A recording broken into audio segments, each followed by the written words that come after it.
Hi, today we're talking about raising smart kids in a world full of smart machines. Children today are not just growing up in technology, they're growing up with systems that can think, respond, and even guide their decisions. So the real question is not just what they are learning, it's how they are thinking. To explore this, I'm joined by two perspectives that sit at the center of each shift. Ola, who works closely with AI in education and everyday productivity, and Ben, a cybersecurity professional focused on digital risk, privacy, and how emerging systems are shaping behavior. Let me start here. Ola, are we raising smarter kids or just more dependent ones? That's a very, very good question. I would say we're doing both at the same time. We're raising smarter kids and at the same time we're raising dependent one. The defining factor will be the guardian, and then how much guidance are we giving these children. So what they need now is structure, so that they know how to use the tool, when to use the tool, what to use the tool for. If you have a smart kid with AI, the boy or the girl will be able to fly even faster.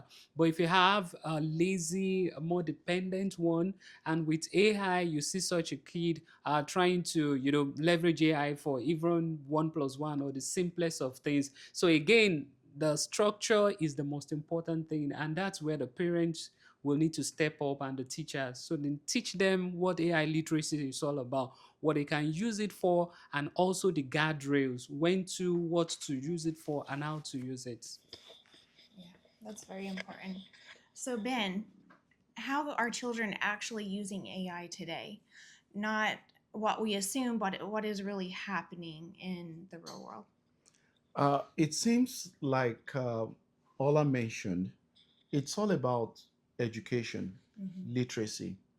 Just like the internet, when the internet first came, some people use it very well to increase their productivity, while some other people just use it to waste their time being in the blog and the rooms. I remember those days when we used AOL. So Yeah. I would say that AI, just like every other technology, the first thing that I think every parent should know is that is a tool. The same way we keep sharp objects like knife, like cutleries that are dangerous to a kindergarten kid, that's exactly how we have to protect the kids against every form of technology. But I will also say that we can also use AI, like I've seen parents using AI to set up a schedule for their kids, helping Mhm. their kids to even enhance the school assignment, because you can learn so much at such a little time if you Mhm. use the tool properly. So I would say that it's like a two-sided sword. You can use it for the good and you can use it for the bad. But let the kid be kids and let parents learn how to use this tool to help their kids rather than just allowing them to get destroyed using the same tool. Yeah, for sure. So, if a child can get instant access to answers from AI, what happens to their ability to critically think, to question, to problem solve? Hmm. This is one of the questions that we get often, and it's not even about the children too. Even for adults, we ask ourselves, okay, now that you can talk to AI and you can get the answers, will that not affect our critical thinking? Then I look at it and say, if you look at the Bloom taxonomy of learning, for those of us that studied education, you have the lower order thinking and the higher order thinking. The lower order thinking focus on knowledge and comprehension. So the ability of human to just be able to respond to um, Right. questions. Anybody can cram that and just give facts. But when you move up to the higher order thinking, this is where you analyze, you synthesize, you evaluate. So I would say the kind of expectations from the children, from the student, from even adults should change. We should not just focus more on the lower order thinking. What will they do with the facts at hand? What are they going to do with the information they are able to get from AI? And that is what will lead to real life problem solving. So in schools, teachers need to reimagine assessments. Assessment Mm. should not just be about, oh, what is the capital of Nigeria? Oh, how many continents do we have? Okay, I know the number of continents we have. What else? Or just cram the formulas and all that. So what do they do with the information they get. So we need to imagine, how we assess the student. We shouldn't just be giving them questions that they can run to AI and just get the answer from there. Can they solve real world problem? And that is where knowledge comes in, and that is the critical thinking aspect of learning. So you talk to AI, you have information. What do you want to do with that information? Do you want to make a change with the information, or you just want to um, this? I remember before even getting to primary school, I was made to learn times table, then from table 2 to table 12. So I was able to say 9 times 9, 10 times 12. I crammed all that. But if you ask me 9 times 8 today, I tell you I'll quickly pull out my calculator, Yeah. because I'm thinking, what do I want to do with the answer? I'm no longer interested in that 9 times 8. I'm looking at the answer. I want to plug it in my budget, or I'm planning for something. So that's the way we should see these. And again, it still will go back to the answer to the first question.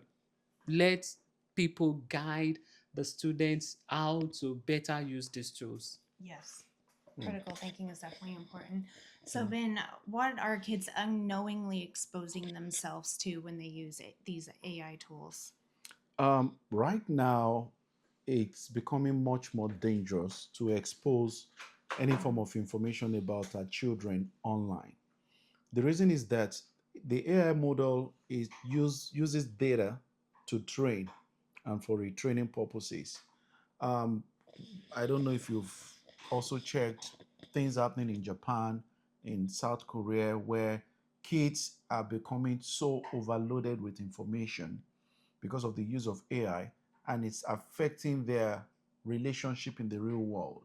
They talk to AI robot from kindergarten, they talk to AI friend, AI boyfriend, and AI girlfriend.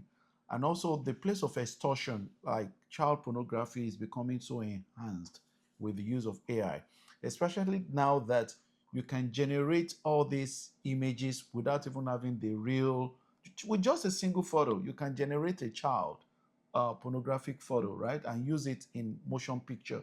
So I always advise parents to keep the kids totally off the internet. There shouldn't be any information about them, and that also applies to adults as well. Be very careful what you put out there, and make sure that for every tool that you're using, always specify within the app or within the tool like ChatGPT or Cloud that you don't want your information to be used for retraining purposes.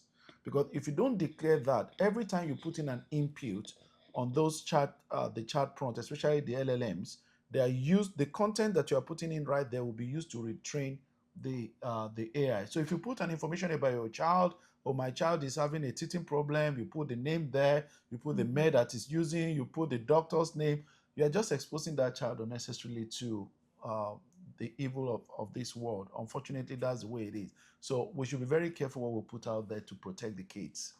Definitely. So, Olaf, how vulnerable are the children in this AI driven environment? Mhm. Not just even the children, even the adults. So everybody is kind of more vulnerable. I remember there was a discussion I had with Ben, and he was able to say, he gave different examples, scenarios of people that have been victim of, AI and all that. And he mentioned that sophistication is the order of the day now. That then people were being attacked at certain level, but now they are able to, do it at a geometric progression, at a more sophisticated, faster way. So yes, there are security issues, and again, that is the reason why learning how to use AI is not just about, I know how to use ChatGPT, I know how to use Claude. AI literacy includes knowing how to use the tools, and also knowing the risk involved in using Mhm. those tools. Okay, so we should be able to tell the kids and say, why do you want to use it? So Mhm. there are principles of AI in education, for example, principle of purpose. Why do you want to use it? Principle of balance. You've got to balance things. You don't want to over rely on the use of AI. Mm. Principle of academic integrity. You don't want to go off the radar and start to use AI for, to do shortcuts in your exam. Principle of human agency, that whatever you're doing, you should still be the one to make the final decision. Yes, AI can help you write some of those things, but before you push it out, you should be able to verify and do all those things. So yes, he mentioned that we should be careful of what we push out there. We should also be able to set what we call screen time for our kids, even on some of these tools. Some people were shocked when I told them that you have parental control on ChatGPT. So you can set up all Yeah. these things to be Mhm. able to, set those guardrails so that these kids are not just on their own using the tools all by themselves. We shouldn't just get home and the students are like, oh, I have assignment, go and bring my phone, take ChatGPT and just go and sort yourself out. No, we should be able to demonstrate to them so that these things can be wrong. Show them, just deliberately ask questions that AI will not get right. For example, how many kids do I have in my family? Mm-hmm. AI can just tell you seven now, and you are three. You see that AI is not all that perfect, so that the student will know that, okay, this is the extent that I need to believe this truth, and tell them about people that have become over reliant on AI tools that have led them to different things. There are a lot of scenarios now. Somebody killed himself, because of all these things and all that. We let them know. And again, let children be children, but adults in the room be adults to still, support their kids and shape them. We shouldn't just leave them alone in the world of AI. Mm. Right. So, Ben, what mistakes have you seen parents and teachers do with AI? Just like the mistake most parents um, made or are still making right now with providing the tools like the physical device. Personally, I don't see a reason why a child should own a mobile phone. And if a child should also have a tablet for educational purposes, there must be some serious control over that. If we don't put the limit on the physical hardware, then it will be very difficult to also put the limit on the software that runs on it, of which is these LLMs, the AI that we're talking about. So I would say that access to the device itself should be under serious parental guidance. You don't want to give your child a device that is using in the room and an anonymous person is feeding your child with brainwashing your child to become a member of an occultic group, like we saw the case of Al Qaeda going into the game room to recruit people for Al Qaeda. And in the same way, you really want to protect the kids. I visited a family not too long ago, and I was very impressed with the way the parents set up even the game console in the house. The game console in the house only uses standalone games.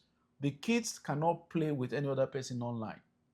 So the kid can tell you, I'm playing Call of Duty, but I'm not able to interact with somebody outside the four wall of my father's house. So in the same way, if a child is going to be using ChatGPT, I hope you remember that last year a family sued OpenAI for the death of their child because the OpenAI provided the step-by-step means of committing suicide. So that's the extent to which these devices can influence our kids. So we must first of all stop them from having access to any device that can give them that access to these tools and then guide them, restrict their access. That's parenting. Restricting their access is not being wicked, but unfortunately, we live in a world where everybody is busy, and the fastest way for a mother to focus on making dinner is to just throw a tablet at the child to keep the child busy. So we have to just be conscious of all the downside to the access that the kids are having. And if we can restrict the physical access, then we can control the digital part of it as well. Right. Ola, even with all that risk, do you think there is any advantage to early exposure? Early exposure. So we're talking about maybe 5-year-olds, 7-year-old, 10-year-olds. I believe and I strongly believe we shouldn't expose them to the use of AI at that young age, because at that young age they should still be playing with their toys and just have fun without Right. trying to confine them, and they now see a new friend in ChatGPT or Claude, for example, and kids, when they start asking it questions and they're getting feedback, they turn to that tool as their friend. And in a way, we are trying to cut them off from human interaction. And today, a lot of people are lonely. They turn to their devices, they turn to gadgets, they turn to chat rooms. Before, it was chat rooms. Somebody would just Right. be Yeah. on Yahoo Messenger all day long, chatting with strangers. But right now, they are turning to AI. They've got AI girlfriend, just like you said earlier, girlfriend and boyfriend. But we want the kids to be matured. We Mhm. want them to have mastered the arts of using these tools. They know the risk, they know what to do with the tool before we give them the tool. So the first thing should not be, I want to give you the tool. The Mhm. first thing should be, you're matured, you've learned, you know what to do with these tools. And even with that too, there are still guardrails, just like you said, so that this is what I need to do with the tool, this is how to use the tool. So in schools, I believe that many of these schools now are now embracing it, and they've tried to kind of put their own AI in form of a sandbox. They are trying to just fine tune it and just come up with something and Mhm. set how they can use it. So I believe strongly that there should be limits. You don't just give the tool to anybody without that person demonstrating that, yes, I understand this tool and I know how to use the tool. Yeah. Yeah. It's really important for our kids to grow up developmentally away from AI. Yeah. So that is all I have today. Thank you both for sharing your thoughts on this topic. Thank you. Thanks.